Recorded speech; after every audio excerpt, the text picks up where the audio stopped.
This is The Scoop for Wednesday. I'm Sean Canan with the WMNF News headlines. Former U.S. Senator Bob Graham has died. He was 87. Graham chaired the Senate Intelligence Committee following the 2001 terrorist attacks, and he opposed the Iraq invasion. His family announced the death yesterday in a statement posted on X by his daughter, Gwen Graham.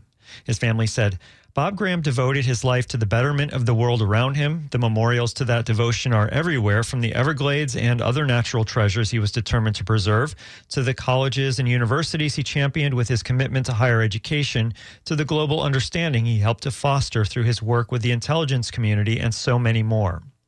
Bob Graham served 3 terms in the U.S. Senate and 2 terms as Florida governor. He made an unsuccessful bid for the 2004 Democratic presidential nomination, emphasizing his opposition to the Iraq invasion.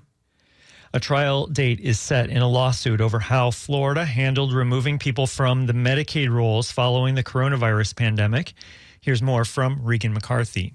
During the coronavirus pandemic, the federal government declared a public health emergency.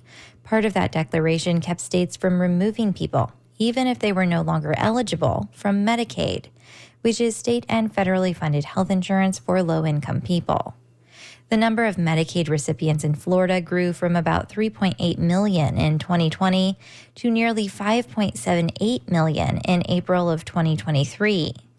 When the declaration ended, Florida began dropping people from its rolls, removing hundreds of thousands of people through a so-called redetermination process.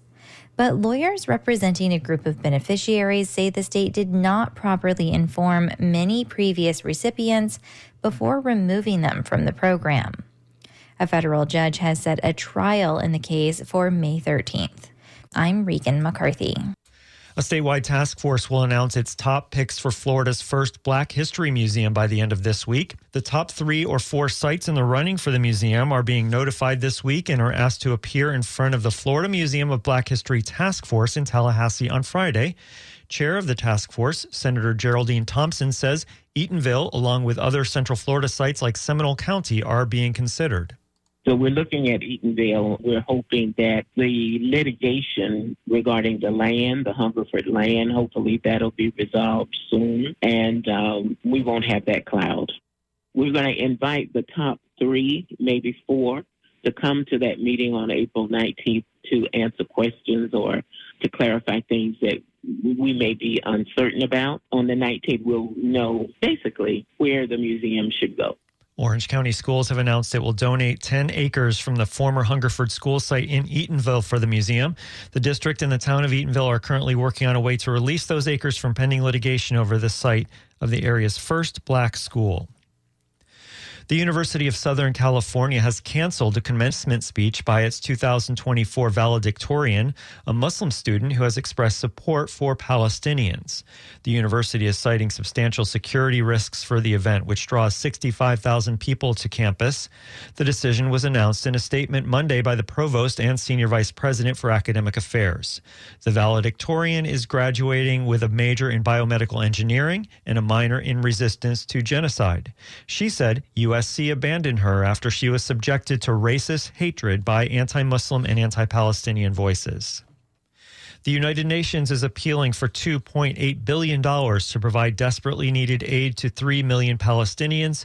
It stresses that tackling looming famine in war-torn Gaza requires not only food, but sanitation, water, and health facilities. The head of the UN Humanitarian Office for Gaza and the West Bank told reporters that massive operations are required to restore those services and to meet minimum standards, and this cannot be done during military operations. He pointed to Israel's destruction of hospitals, water and sanitation facilities, homes, roads, and schools, adding, "There's not a single university that is standing in Gaza." Today, it will be mostly sunny and hot with highs near 90. Tonight, partly cloudy, overnight lows in the mid-60s. Tomorrow, partly cloudy and hot with highs in the high 80s. I'm Sean Canan with the WMNF News headlines.